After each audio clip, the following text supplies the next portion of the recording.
जय हिंद साथियों। अभी वर्तमान में जो है बिहार में नगर परिषद और नगर पंचायत का चुनाव होने वाला है। तो हमारे क्षेत्र बेनीपुर से नगर परिषद क्षेत्र से मुख्य पार्षद पद के प्रत्याशी संतोष साहू जी हैं और ये एक शिक्षण से कार्य से जुड़े हुए हैं, पेशे के रूप में शिक्षक हैं। तो हम इनसे जानने का प्रयास करेंगे। सबसे पहले हम इनका एक संक्षिप्त परिचय, आप अपना परिचय बता दीजिए। मेरा नाम बता ही दिए हैं जी।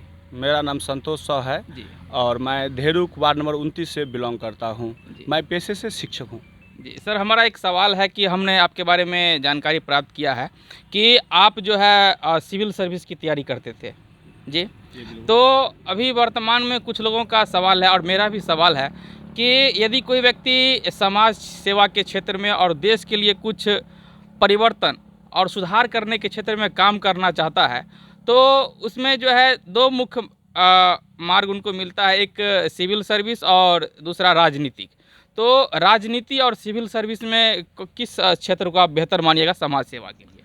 हम पॉलिटिकल क्षेत्र को ज़्यादा बेहतर मानेंगे, राजनीतिक क्षेत्र को। राजनीतिक क्षेत्र को बेहतर आप राजनीतिक क्षेत्र को मानेंगे। क्या इसके कुछ कारण बताइए? इसका ये कारण है कि अगर हम मान लीजिए सिविल क्षेत्र में जाते हैं तो वहाँ पे क्या होता है कि हम एक नौकर के रूप में कार्य करते हैं, एक सरकार के, एक जनता के नौकर के रूप में कार्य करते हैं। और वहाँ पे क्या होता है, जो सरकार के द्वारा बनाए गए नियमों को हमको चलाना होता है। हम उसमें कुछ एक्स्ट्रा ज़्यादा बढ़ा नहीं सकते हैं। जो सरकार का गाइडलाइंस है हमको उसके अनुसार चलना पड़ता है। लेकिन अगर हम नेता बनते हैं तो वहाँ पर क्या होता है कि हम अपने हिसाब से जो जनता को बहुत ज़्यादा फ़ायदा पहुँचाए वो हम रूल तय कर सकते हैं और उसके हिसाब से जो है हम अपना मार्गदर्शन कर सकते हैं, जनता को भलाई के लिए सोच सकते हैं। जी, अभी वर्तमान का जो राजनीतिक क्लास है, राजनीतिक पॉलिटिकल वर्ग है, इसमें तमाम तरह की आलोचनाएं हैं। आप देखते ही होगा कि कोई भी जो सभ्य नागरिक होता है, ठीक, तो वो राजनीति से एक प्रकार का नफरत टाइप का करता है। आप भी सुने होइएगा।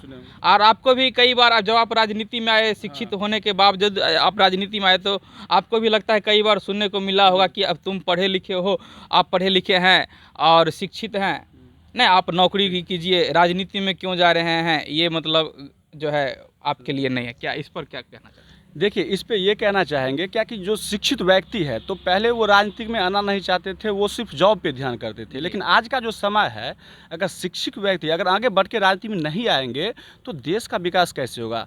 यहाँ पे शिक्षित व्यक्ति, एक तरह से नौजवान शिक्षित व्यक्तियों को आगे आना होगा और वो जब आगे आएंगे तो फिर दूसरे युवा साथी को भी आगे लाएंगे और इससे क्या होगा, राजनीति में एक बदलाव होगा। यहाँ पर एक बदलाव की ज़रूरत है क्योंकि बहुत कुछ बदल रहा है और जो पुराने लोग हैं, जो पहले से राजनीति पर हावी है, वो एक तरह से यहाँ पर कब्जा करके बैठे हैं, उनको हटाना होगा। अगर यहाँ पे नौजवान आएगा तो उनको हटा के रखेगा और नौजवान अपने हिसाब से जो वर्तमान में जो बदलाव है वो नौजवान कर पाएगा। यानी कि राजनीतिक वर्ग के जो लोग होते हैं, चाहे वो सांसद हो, विधायक हो, विधान पार्षद हो या राज्यसभा के सदस्य हो, देश की नीति निर्माण में, पॉलिसी बनाने में इन्हीं लोगों की मुख्य भूमिका होती है। सिविल सर्विस की भूमिका ये होती है कि वो उस पॉलिसी को लागू करते हैं, क्रियान्वयन करते हैं, लेकिन पॉलिसी तो यही लोग बनाते हैं। तो इसमें एक बहुत बड़े सुधार की आवश्यकता है और इसमें हमारा भी मानना है कि जो समझदार लोग हैं, शिक्षित लोग हैं, तो अभी का जो वर्तमान का जो राजनीतिक माहौल है, उस राजनीतिक माहौल में शिक्षित समझदार लोगों को राजनीति में ज़रूर आना चाहिए और राजनीति से ही देश के आगे का भविष्य तय होता है। तो ऐसे में आपने यह राजनीति में आने का निर्णय लिया, यह बहुत ही काबिल तारीफ़ है। हमारा एक सवाल है कि बहुत सारे लोग, शिक्षित लोग आते हैं राजनीति, ऐसी बात नहीं, आते हैं, तो उनको लोग सिर्फ इसी बात पर ही क्यों वोट देते कि आप शिक्षित हैं?